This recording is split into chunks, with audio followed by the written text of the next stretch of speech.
सो hello everyone, myself Arpit Mishra और आप देख रहे हैं अपना और हमारा यूट्यूब चैनल क्लास चलेगी। तो आज का जो हमारा टॉपिक है वो है कि how to prepare for board exams and score good. तो हम आज बात करेंगे कि यूपी बोर्ड एग्जामिनेशन में मैथमेटिक्स सब्जेक्ट के लिए हम बात करेंगे कि कैसे गणित में हम पूरे सब्जेक्ट को प्रिपेयर कर सकते हैं और अच्छे मार्क्स ला सकते हैं। क्योंकि मैथमेटिक्स गणित एक ऐसा सब्जेक्ट है जिसमें हम 100 में से 100 पूर्णांक भी प्राप्त कर सकते हैं। तो हमें कैसे उसके लिए तैयारी करनी चाहिए, कैसे सारे क्वेश्चंस को प्रैक्टिस करना चाहिए, कैसे माइंड में हर एक प्रश्न को, हर एक क्वेश्चन के मेथड को रखना है, तो हम एक एक करके डिस्कस करेंगे। तो उसके पहले अगर आप इस चैनल पर नए हैं और चैनल को सब्सक्राइब नहीं किया है तो प्लीज़ सब्सक्राइब करें और बेल आइकन को भी प्रेस करें। वीडियो अगर पसंद आती है तो लाइक करें। तो चलिए वीडियो शुरू करते हैं। तो हम क्या मैथमेटिक्स में करके जाएं एग्जामिनेशन हॉल में कि हाँ हमसे सारी की सारी क्वेश्चंस हो जाएंगे, कि कोई क्वेश्चन ऐसा नहीं रहेगा कि हमने इसको किया नहीं है, इस टाइप क्वेश्चन हमने कभी प्रैक्टिस नहीं किया है। तो ऐसा आपको करने के लिए तीन चीज़ें तो ज़रूर करके जानी है। पहला है जो एनसीईआरटी, जो आपकी दो बुक्स हैं उसको कम से कम 5 टाइम्स मिनिमम तो रिवाइज करना ही है। मतलब आपने एक बार लगाया, दो बार लगाया, कम से कम 5 टाइम्स उसको हर एक क्वेश्चंस को प्रैक्टिस करना है। और ये आपको ध्यान रखना है कि लास्ट टाइम आप जब क्वेश्चन प्रैक्टिस करने लगे तो आप सारे क्वेश्चन को बिना कहीं देखे, जैसे होता क्या है कि जब हम सॉल्व करते हैं तो बीच बीच में कहीं फंसते हैं तो नोट्स देख लेते हैं कैसे सॉल्व किया है। तो वहाँ पे हमें लास्ट में एक या दो टाइम्स ऐसे करके जाना है कि हाँ हमसे क्वेश्चंस अकेले, मतलब कि बिना किसी हेल्प के सॉल्व हो रहे हैं। दूसरा जो है आपकी PYQ, प्रीवियस ईयर क्वेश्चंस, जो हमारे पहले के आए हुए क्वेश्चंस हैं। अब यहाँ बात आती है कि सिलेबस चेंज हो गया है बट टॉपिक्स वही हैं, तो क्वेश्चंस आपको उसी पे मिलेंगे प्रैक्टिस करने के लिए। तो आपकी प्रैक्टिस ही अच्छी होगी और आपके क्वेश्चंस भी वहाँ से पुट पुट किए जा सकते हैं, क्योंकि टॉपिक सेम है तो फिर क्वेश्चंस भी सेम पैटर्न पे हैं, तो आपको वहाँ से क्वेश्चंस मिल सकते हैं। और जो हमारा थर्ड होता है अनसॉल्व्ड, सेम ही बात होगी, जो प्रीवियस ईयर क्वेश्चंस हैं।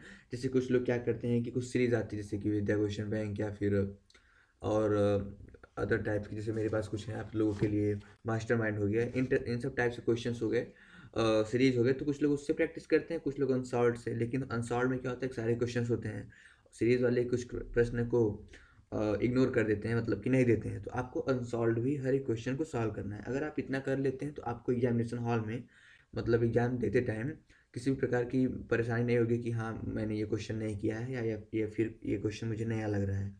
तो आपको ये करके जाना है, टू डू लिस्ट, मतलब कि इतना करके जाना है। बेसिकली मैं थोड़ा बहुत इंग्लिश इसलिए यूज करता हूँ क्योंकि आजकल इतना इंग्लिश नॉर्मल है। कुछ बच्चों को लगेगा कि सर हिंदी में नहीं पढ़ाते हैं, तो ऐसी कोई बात नहीं है। मैं इंग्लिश बस लिखता हूँ, मेरी सारी बातें हिंदी में रहती हैं। मैं पढ़ाऊँगा फ्यूचर में तो भी हिंदी में पढ़ाऊँगा, तो don't worry.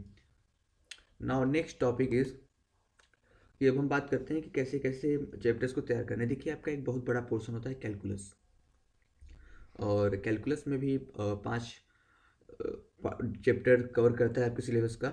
Limit and continuity जो कि सीमा और सत्ता है, फिर अवकलन है, डिफरेंशिएशन जिसको आपके डिफरेंशिएबिलिटी करके चैप्टर दिया गया है, अवकलनीयता। उसके बाद समाकलन, समाकलन के अनुप्रयोग और अवकल समीकरण। तो ये 5 चैप्टर्स हैं जी जो पूरा कैलकुलस में आते हैं, अवकलन में। और ये हमारे मार्क्स का बहुत अच्छा पोर्शन कवर करके जाते हैं। तो इन्हें तो बहुत अच्छी तरह तैयार करना है। अब होता क्या है कि जो सीमा और सत्ता है, यहाँ से प्रश्न करने में थोड़ी प्रॉब्लम होती है बच्चों को, क्योंकि यहाँ पे थोड़ा बहुत प्रश्न नहीं हो पाते लोगों से। तो आपको इन सब पे ध्यान देना है। अब आप सोचेंगे कि इनको पढ़ना कहाँ से, तो देखिए अगर आप अभी यूट्यूब पे सर्च करेंगे यूपी बोर्ड के लिए ये सब बातें, तो आई डोंट थिंक कि कोई अच्छा कंटेंट, मतलब कि अच्छी वीडियोज़ आपको मिलेंगी। तो आपको क्या करना है कि CBSE क्लास वीडियोज़ करके एक चैनल है, वहाँ पे इन सबको बहुत अच्छे तरीके से रोहित रोहित सोलंकी सर ने पढ़ाया हुआ है। तो आप वहाँ से, थोड़ा इंग्लिश में है तो आपको थोड़ा कन्वर्ट करके पढ़ना है। देखिए इंग्लिश हिंदी अब कुछ रह नहीं गया है, आप 12th के बाद देखेंगे तो सब इंग्लिश में आपको प्रॉब्लम्स होंगी। तो आपको कवर करके चलना है, इंग्लिश को भी हिंदी को भी साथ में। तो आप वहाँ से पढ़िए, अपना हिंदी में लिखने का प्रयास करिए। वो डिफ्रेंसिएशन बोल रहे हैं, आप आकलन लिखिए थोड़ा बहुत कन्वर्ट करके। तो आप वहाँ से इन सब चैप्टर्स को करिए। इंटीग्रेशन हो गया, एप्लीकेशन ऑफ इंटीग्रेशन हो गया। यहाँ पे क्या है कि फिगर्स बनते हैं, ग्राफ बनते हैं इन एप्लीकेशन में, वहाँ से लिमिट निकलता है। तो इन सब बातों को समझने के लिए हमारे स्कूल्स में इतनी अच्छी पढ़ाई नहीं की जाती है। कोचिंग्स में भी आप लोग कोचिंग जाते होंगे, मैं तो कभी नहीं गया। तो वहाँ पे आपको दिक्कत होती है। तो अगर आपके पास रिसोर्सेज हैं तो अभी आप पढ़ सकते हैं। फ्यूचर में मैं ट्राई करूँगा कि मैं सारे चैप्टर्स को कवर करूँ। अभी मेरे पास रिसोर्सेज नहीं हैं कि मैं पढ़ा पाऊँ। तो देखिए लिमिट एंड कॉन्टिन्यूटी हो गया, डिफरेंशिएशन हो गया, इंटीग्रेशन। इन सब के सारे क्वेश्चंस इंटीग्रेशन में आपके जो सारे क्वेश्चंस है, लास्ट में आपका जो एक वो होता है, मतलब कि एक्स्ट्रा प्रश्नावली होता है, उसको भी करके जाना। उसके क्वेश्चंस लास्ट के हार्ड होते हैं, बच्चे छोड़ देते हैं, लेकिन आपको छोड़ना नहीं है उसको। एक आध दो बार कहीं से पूछ के देख के कर लीजिए, फिर दो तीन बार अपने से लगाइए, तो वो आपके माइंड में सेट हो जाएगा। तो आपको सारे क्वेश्चन प्रैक्टिस करने हैं एनसीईआरटी के, तो आपको करने ही करने हैं, क्योंकि NCERT as a mandatory subject है, उतना तो आपको करना ही पड़ेगा। अगर आप अदर्स बुक नहीं करें, जैसे कुछ लोग बच्चे होते हैं कि और सारी बुक्स कर रहे होते हैं, नवीन प्रकाशन की या फिर और कई सारी प्रकाशन की बुक्स आती हैं, अभी मेरे पास तो नहीं है, तो उन सब बुक्स को भी करते हैं। तो आपको कम से कम एनसीईआरटी तो करना ही है। उसके बाद जो हमारा होता है प्रोबेबिलिटी, प्रायिकता। देखिए प्रायिकता एक ऐसा टॉपिक है कि चाहे स्कूल हो, कोचिंग हो, सब लोग छोड़ते हैं, बोलते हैं लास्ट में इसको पढ़ाएंगे और आप तुरंत आपका माइंड क्लियर रहेगा, आप एग्जाम में दे देंगे। प्रायिकता एक ऐसा सब्जेक्ट है कि आप एक बार पढ़ लीजिए, आपको ज़िंदगी भर काम देता है, कभी कोई भूलता नहीं है। लेकिन वो बात होता है पढ़ाने का। तो अब आपको प्रायिकता के लिए क्या करना है, देखिए प्रायिकता में आपको कॉन्सेप्ट्स अच्छे से समझने होंगे। कोचिंग्स या स्कूल्स में करते क्या है कि प्रश्न भाई फॉर्मूले पलटवा देंगे कि P/A/B=PA वाला टाइप को पूरा फॉर्मूला नहीं होता है, वो सब तो हमारे क्वेश्चंस के फील्ड से आते हैं। जैसे अब आपसे बोल रहा है कि आप प्रायिकता पढ़ेंगे तो बोलेगा कि जो भी है कि पासा उछाला जा रहा है, तो मतलब वहाँ पे तो सब फील हो रहा है कि हाँ उछाल रहे हैं, ठीक है। अब क्या क्या हो सकता है, एक आ सकता है, दो आ सकता है, तीन आ सकता है, चार आ सकता है, पाँच आ सकता है, छः आ सकता है, ठीक है। तो टोटल कितनी पॉसिबिलिटीज़ है कि कितने क्या क्या आ सकते हैं, छः चीज़ आ सकता है। लेकिन अगर कोई पूछा आपसे तीन कितना आएगा, तो भाई उसके आने की संभावना है 1/6, क्योंकि तीन छः बार छः चीज़ें आ सकती है, उसमें से तीन एक ही है, तो 1/6 हो गया। मतलब इस टाइप के फील होते हैं। आप क्वेश्चंस को प्रैक्टिस करेंगे तो आपको खुद से ही समझ में आ जाएगा। मैंने लिखा भी है कि फील क्वेश्चन, ये नहीं कि आप ये क्वेश्चन पढ़ के देख रहे हैं कौन सा फार्मूला लगाना है, पी ए क्या होगा, पी बी क्या होगा, डेफिनेटली आपका क्वेश्चन जो गलत होगा। तो आपको प्रोबेबिलिटी के लिए भी क्या करना है, देखिए सीबीएसई क्लास वीडियोस एक अच्छा चैनल है, वहाँ पे सब कुछ पढ़ाया गया है। दिक्कत यही है कि वहाँ पे इंग्लिश में पढ़ाया गया है, तो अब आप लोग को हिंदी में पढ़ना है, तो देखिए थोड़ा बहुत कन्वर्ट करके पढ़ा जा सकता है, ऐसी कोई बड़ी बात नहीं। मैंने भी पढ़ा है और मुझे प्रायिकता बहुत अच्छी तरह आता है। मैं एक बार किसी को पढ़ा दूँ तो भूलेगा नहीं, लेकिन प्रॉब्लम ये है कि अभी मेरे पास उतना रिसोर्स नहीं है। तो आप लोग सपोर्ट करेंगे चैनल को, जैसे ही 5000 सब्सक्राइबर हो जाएंगे मैं ज़रूर बात करूंगा, मतलब किसी न किसी से, और सारे रिसोर्सेज इकट्ठा करके क्लासेस स्टार्ट करूंगा जल्दी से। तो अभी हम बात करते हैं प्रोबेबिलिटी। तो प्रोबेबिलिटी के लिए आपको क्या करना है कि थोड़ा बहुत सीबीएसई क्लास वीडियो से देखिए, समझिए, फील करिए क्वेश्चन को, अपना हिंदी में फिर लगाइए, कर सकते हैं, कोई बड़ी बात नहीं है। उसके बाद जो हमारा नेक्स्ट टॉपिक है वो है मैट्रिक्स। कौन सा है, मैट्रिक्स एंड डिटर्मिनेंट, अब्यूव और सार्ड, ठीक है।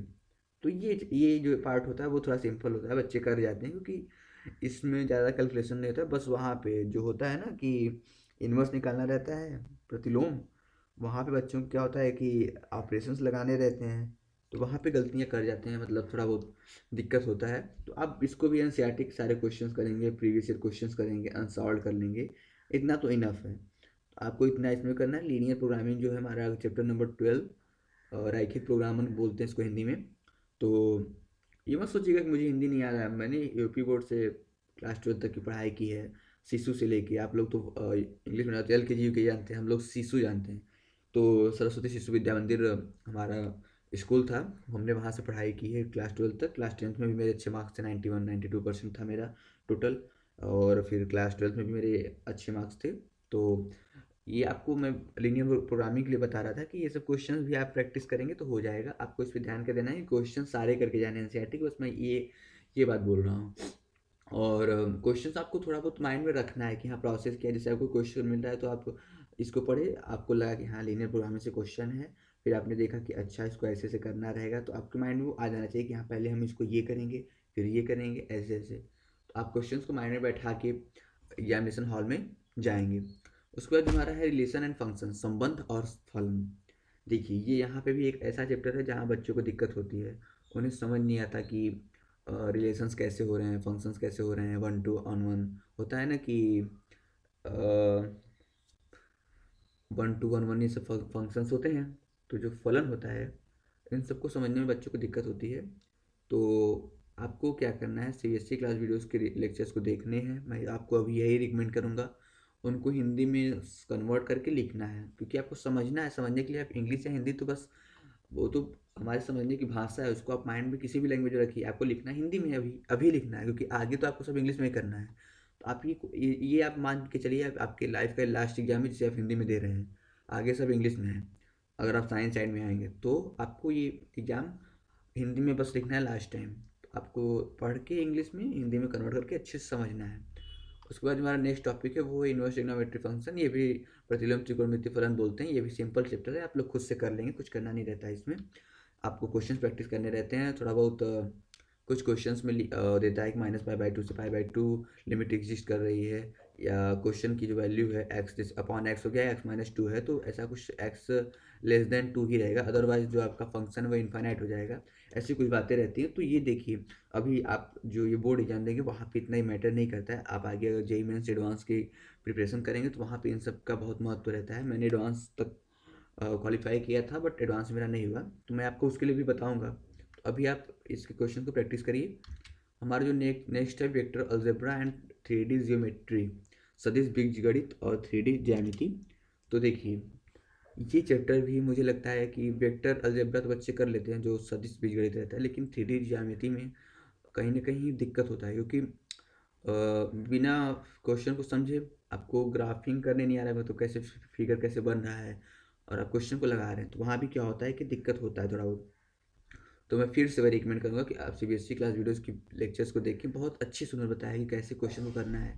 वो क्वेश्चंस आप कोई भी क्वेश्चन मिलेगा आप तुरंत कर लेंगे, तो आप उसको ज़रूर देखें एक बार। उसके बाद हमारा नेक्स्ट टॉपिक है वो है कि थैंक यू फॉर वॉचिंग। तो मुझे लगता है कि मैंने आपको सारी बातें समझाई होंगी। अगर कोई बात रह गई तो मैं आपको नेक्स्ट वीडियोज़ में कवर करूँगा। और मेक श्योर कि आप मेरे चैनल को सब्सक्राइब कर लें, सपोर्ट करें, दोस्तों के साथ शेयर ज़रूर करें। मेरा जो इंटेंशन है वो है कि पढ़ाने का, मैं जल्दी से इस पे पढ़ाने के लिए आना चाहता हूँ कि हाँ मैं भी बोर्ड ले लूँ और बच्चों को पढ़ाऊँ। लेकिन अभी क्या है कि मेरे पास रिसोर्सेज है, मैं स्टूडेंट हूँ, मेरी खुद का जो मंथली खर्च है वो भी बहुत मुश्किल से निकल पाता है। तो फिर मैं अभी ना तुम और ना मैं मोबाइल फ़ोन यूज़ करता हूँ उसके कैमरे से रिकॉर्डिंग करूँ, तो मेरे पास उतना रिसोर्स नहीं है, बट आई एम ट्राइंग। तो आप लोग भी सपोर्ट करें and thank you for watching.